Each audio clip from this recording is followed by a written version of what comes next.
Olá, amigos e amigas online, tudo bem? Gente, meu nome é Wilson Araújo, e começaremos agora o nosso curso de Contabilidade Pública. Você deve até estar se perguntando, Wilson, mas não tem uma nova contabilidade por aí?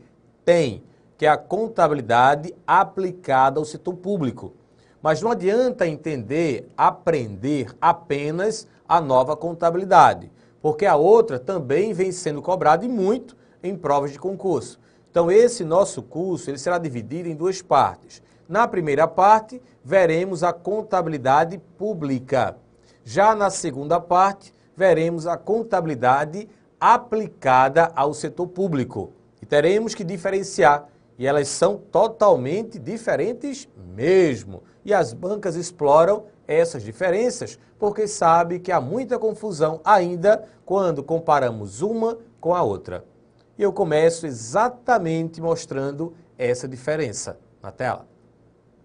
Contabilidade Pública é o nosso curso, mas inicialmente, gente, vamos diferenciar a contabilidade pública da contabilidade aplicada ao setor público.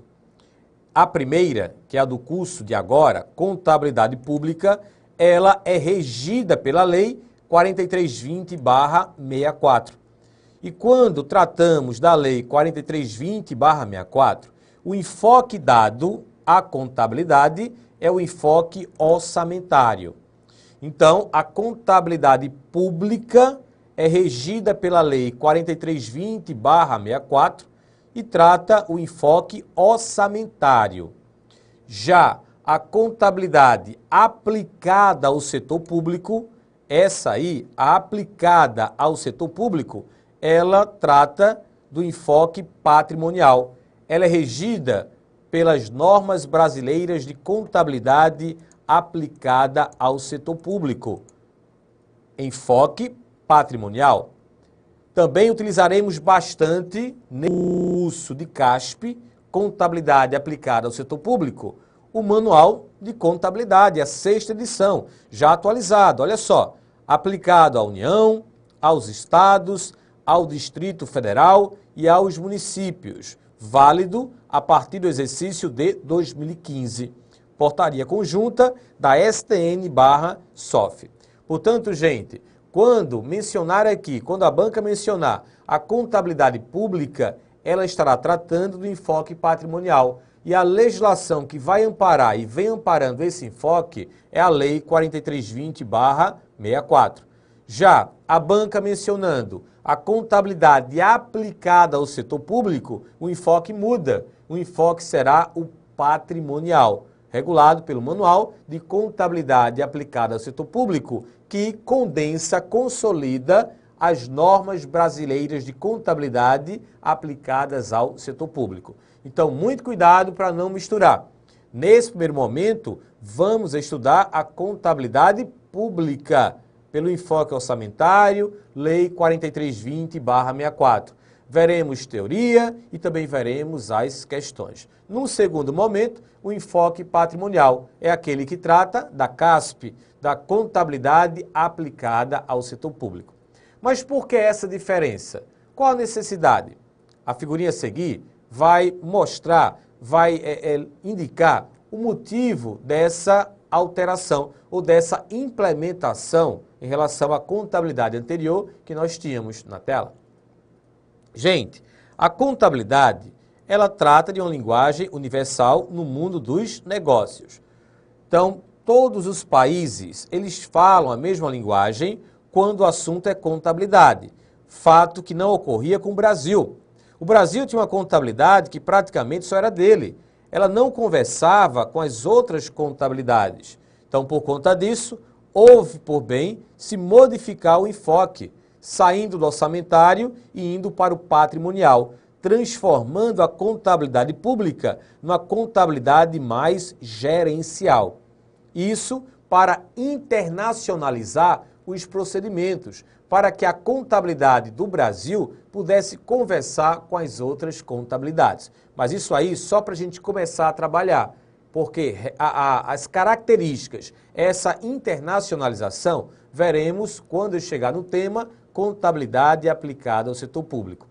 Mas tratando do enfoque orçamentário com enfoque patrimonial, o que você terá na tela? Enfoque orçamentário e o enfoque patrimonial, que é o regime contábil ou enfoque contábil. O Manual de Contabilidade aplicado ao setor público trouxe regime orçamentário, pertencem ao exercício financeiro as receitas orçamentárias nele arrecadadas e as despesas orçamentárias nele legalmente empenhadas. Então, pertencem ao exercício financeiro as receitas nele arrecadadas e as despesas nele legalmente empenhadas. Você já estudou isso em Direito Financeiro. Artigo 35, inciso 2 da Lei inciso 1 e 2 da Lei 4320/64. Ou seja, uma receita pertencerá ao exercício e vai contribuir para a apuração do resultado quando ela for arrecadada. É o regime de caixa para as receitas. E as despesas, quando forem legalmente empenhadas, é o regime de competência. Se a despesa foi empenhada, não foi liquidada, nem foi paga, é despesa daquele exercício. Se ela foi empenhada, foi liquidada e não foi paga, é despesa daquele exercício. Porque o momento do reconhecimento de uma despesa como pertencente ao exercício acontece quando há o seu empenhamento. Então você tem aí o enfoque orçamentário, receita arrecadada, regime de caixa, despesa empenhada, regime de competência. Portanto, esse é o regime misto adotado pela administração pública para a contabilidade pública, enfoque orçamentário. Diferente da contabilidade aplicada ao setor público. Como assim diferente? Vamos ver na tela. Manual de Contabilidade ainda aplicado ao setor público, regime contábil. As receitas e as despesas devem ser incluídas na apuração do resultado do período em que ocorrerem, sempre simultaneamente quando se correlacionarem, independentemente, olha só, de recebimento ou pagamento. Independentemente de recebimento ou pagamento, a despesa e a assunção de compromisso serão registradas segundo o regime de competência. Então, gente, tanto no primeiro caso aqui, em relação às receitas, quanto no segundo caso, em relação às despesas, a legislação ela está enfatizando o regime de competência, pois vamos reconhecer uma despesa como pertencente ao exercício e uma receita também como pertencente ao exercício, quando na realidade ocorrer o seu fato gerador. Então, para a contabilidade aplicada ao setor público, o resultado será afetado quando ocorrer o fato gerador. Já para a contabilidade pública, o resultado orçamentário será apurado quando, no caso das receitas, elas forem arrecadadas. No caso das despesas, elas forem legalmente empenhadas. Então você tem o regime misto para a contabilidade pública, caixa para receita, competência para despesa. E o regime de competência para a contabilidade aplicada ao setor público. Competência tanto para a receita quanto para a despesa. E o que vai retratar bem isso é o fato gerador. Então, gente, enfoque orçamentário, Lei 4320/64, regime misto. Enfoque patrimonial, normas brasileiras de contabilidade aplicada ao setor público, regime de competência, fato gerador, tanto para as receitas quanto para as despesas. Mas como eu falei desde o início, agora vamos estudar a contabilidade pública, enfoque orçamentário, Lei 4320/64. E o primeiro passo é conceituar a nossa disciplina. Então vamos aos conceitos que eu separei na tela. Contabilidade pública. Conceitos. O primeiro é de Lino Martins. Contabilidade governamental, que é a mesma coisa que pública, hein? É uma especialização da contabilidade ciência voltada para o estudo e a análise dos atos e fatos que ocorrem na administração pública. Lino Martins, destaco aqui que ocorrem na administração pública será o campo de aplicação da contabilidade pública. Portanto, gente, a contabilidade pública é uma especialização da ciência contábil. Então, quando eu falo em ciência contábil, você tem toda a disciplina, que pode ser dividida em contabilidade pública, contabilidade hospitalar, contabilidade de custos, securitária, comercial, financeira. Então, a contabilidade pública é uma especialização da ciência contábil. Ela será utilizada na administração pública. Destaco também um outro conceito, vejam qual é. Esse agora é o de Hélio Coama. Contabilidade pública é o ramo da contabilidade que estuda, orienta, controla e demonstra a organização e execução da fazenda pública, o patrimônio público e suas variações. Qualquer que venha a ser o conceito da contabilidade pública, sempre teremos os autores focando na sua aplicação, que é a administração pública, focando no seu objeto, que ainda vamos aprender, que é o patrimônio, e focando também, indiretamente ou diretamente, no seu grande objetivo, que é produzir dados para que outros possam tomar decisões. Mas um órgão ficou com a responsabilidade de consolidar, de disseminar, de construir as normas que serão utilizadas pela contabilidade pública. E se a banca cobrar na sua provinha, quem é esse órgão? Quem é esse órgão que centraliza todas as decisões? Vamos ver na tela.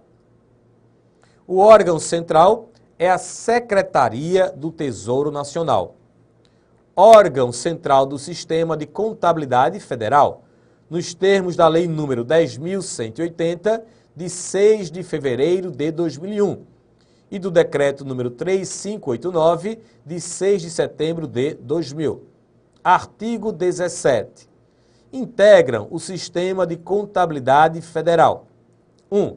A Secretaria do Tesouro Nacional como órgão central. Então, a STN é o órgão que vai e que vem centralizando todas as normas da contabilidade, quer seja ela pública, quer seja ela aplicada ao setor público. Em relação à aplicabilidade dessas normas, temos o campo de aplicação. Portanto, o campo de atuação da contabilidade pública abrange a administração direta, aí você tem aí poderes executivo, legislativo e judiciário, autárquica e fundacional, da União, Estados e Distrito Federal, e a administração direta, poderes executivo e legislativo, autárquica e fundacional dos municípios, empresas públicas e sociedade de economia mista da União, Estados, Distrito Federal e municípios, quando utilizam recursos à conta do orçamento público. Essa informação aqui no final é de suma importância. Quando utilizam recursos à conta do orçamento público. O que temos aí? Gente, foi dito já em direito financeiro que a Constituição Federal ela deu uma nova roupagem à LOA. Que nova roupagem foi essa? Artigo 65, parágrafo 5º. A lei orçamentária anual compreenderá. Aí vem inciso 1, o orçamento fiscal. Inciso 2, o orçamento de investimento das empresas. E o inciso 3, o orçamento da Seguridade Social. Mas, no que diz respeito ao campo de aplicação da contabilidade pública, somente aqueles que recebem recursos do Tesouro, somente aqueles que são mantidos pelo Tesouro. E quando falamos em mantidos pelo Tesouro, são aqueles que recebem recursos para o pagamento de suas despesas de pessoal, ou de custeio em geral, ou de capital. E desses três orçamentos, quem recebe recursos do Tesouro para essa utilização são apenas os que integram o orçamento fiscal e o orçamento da Seguridade Social. Então, uma forma bem simples de trabalharmos esse campo de aplicação. Todos que integram o orçamento fiscal e o orçamento da Seguridade Social. Conceituada a contabilidade pública, entendendo o seu campo de aplicação, vamos agora ao objetivo dessa especialização da ciência contábil. Na tela. Objetivo.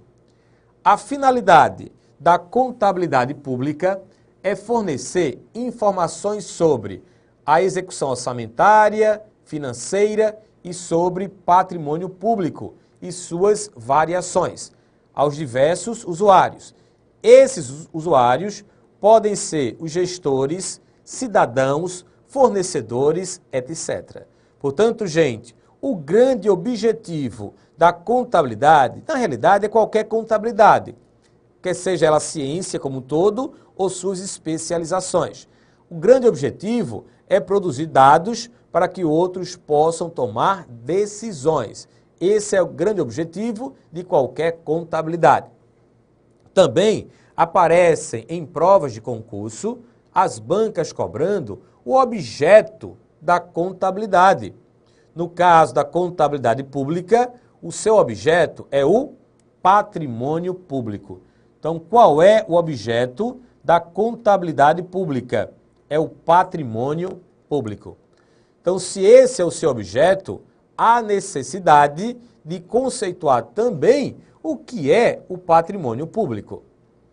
Patrimônio nada mais é que o conjunto de bens, direitos e obrigações devidamente avaliáveis em moeda corrente, mediante processos próprios respaldados por técnicas específicas e mensuráveis economicamente. Quando pensamos em patrimônio, sempre vem à mente daqueles que ainda não conhecem o verdadeiro conceito da parte positiva. Muitos pensam que patrimônio é composto apenas de uma parte positiva, quer seja bens e direitos. Mas o patrimônio não é só a parte positiva, também tem a parte negativa. Então, digamos, se alguém falar para você, olha, o meu patrimônio é muito bom, eu tenho uma casa à beira-mar, eu tenho um apartamento lá na Avenida Beira-Mar, tenho um carro do ano. Então, essa pessoa, ela está retratando a parte positiva do seu patrimônio. Quando, na realidade, ele deveria falar assim, olha, eu tenho uma casa na beira-mar, mas eu financiei, está hipotecada, tem a parte negativa. O meu apartamento na beira-mar, ele também está financiado em 30 anos. E o meu carro também financiei. Então, essa pessoa tem um patrimônio, mas ele é composto de parte positiva e também de parte negativa. É por isso que o patrimônio é um conjunto de bens, direitos e obrigações. E não apenas bens e direitos. Tem a parte positiva e tem a parte negativa. E é justamente em cima do patrimônio, no caso público, já que eu estou falando de contabilidade pública, que essa especialização da ciência contábil vai trabalhar, controlando todas as suas variações, o que entra, o que sai, as modificações que ocorreram no patrimônio público. Então, para começarmos a avançar um pouquinho mais, começarmos a colocar termos mais técnicos, vejam como o patrimônio ele foi dividido, parte positiva e parte negativa, na tela.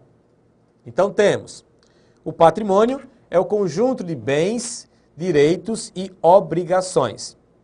Quando somamos essa parte positiva, que são os bens e direitos, não é? Você terá o chamado ativo. Então, o ativo é a parte positiva do patrimônio, bens e direitos. Já a parte negativa, que são as obrigações, chamamos de passivo. Então, passivo é a parte negativa do patrimônio. Gente, a contabilidade ela se preocupa sempre em manter uma igualdade, uma certa igualdade entre a parte positiva e a parte negativa. O que ela fez? Ela separou a parte positiva no lado esquerdo do patrimônio e a parte negativa no lado direito do patrimônio. E colocou numa balança. E como ficará então? Na tela. Então você tem a balança, onde do seu lado esquerdo, a parte positiva, bens e direitos. No lado direito, a parte negativa, que são as obrigações. Mas, a depender do valor, essa balança ela vai pender para um lado ou para o outro. Digamos que a parte positiva, que é o ativo, é de 100, e a parte negativa, que é o passivo, é de 80. Então, a balança ficará assim, pendendo para o lado do ativo, já que ele é mais pesado. Caso contrário, a balança vai pender para o lado do passivo.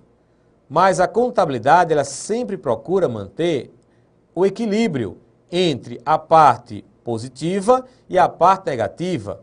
Para que esse equilíbrio fosse possível, o que é que ela fez? Ela estabeleceu, ela criou o chamado patrimônio líquido. O patrimônio líquido será a diferença entre o ativo e o passivo. Se o ativo, nesse caso aí concreto, é de 100 e o passivo é de 80, o patrimônio líquido será a diferença, 100 menos 80, ou seja, igual a 20. Vejam que agora a balança está equilibrada. Essa é a configuração fundamental da contabilidade. É a sua representação em seu estado maior. Do lado esquerdo, o ativo, do lado direito, o passivo e o patrimônio líquido, que é o fiel da balança. Não confundam patrimônio com patrimônio líquido. O patrimônio é o conjunto de bens, direitos e obrigações. O patrimônio líquido é a diferença entre a parte positiva do patrimônio, que chamamos de ativo, e a parte negativa do patrimônio, que chamamos de passivo. Então, gente, patrimônio diferente de patrimônio líquido.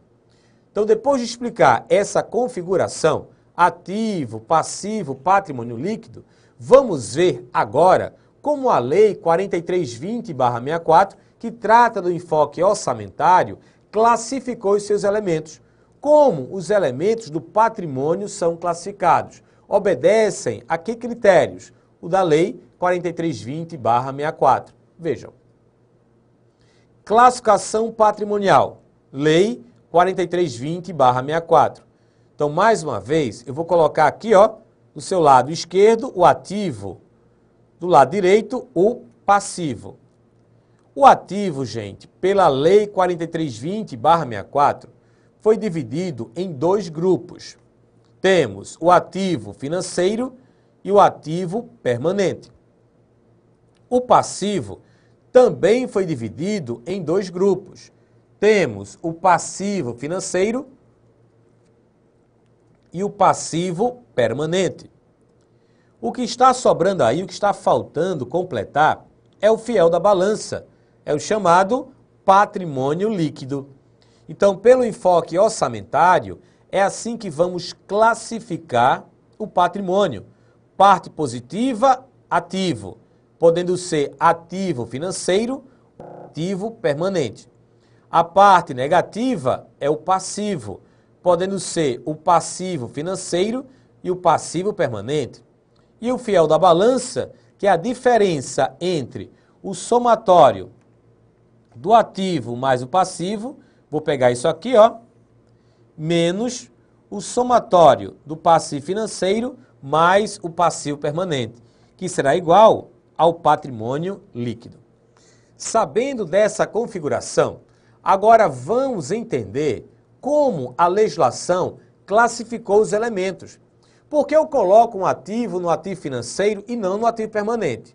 Por que eu classifico uma obrigação no passivo permanente e não no passivo financeiro? A Lei 4320/64 trouxe esses critérios que vamos ter que aplicar, entender e utilizar na provinha.